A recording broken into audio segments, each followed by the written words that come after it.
Have you ever marveled at the intricate process that turns simple nectar into golden honey?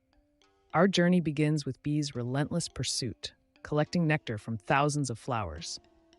Inside the bee's anatomy lies a sophisticated factory, transforming nectar into energy. Enzymes within the bee's gut initiate the magic, breaking down complex sugars. The bee's hive acts as a crucible, where nectar evolves into honey through teamwork. As bees toil, water evaporates from nectar, thickening it into syrupy honey. The bee's wings fan fervently, a dance that hastens the nectar's transformation. Stored in honeycombs, the honey matures, a testament to the bee's labor. But the story of honey is not just about sweetness, it's a survival elixir for bees.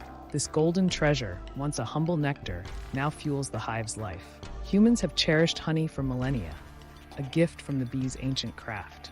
Today, we honor this natural marvel, ensuring bees thrive for future generations.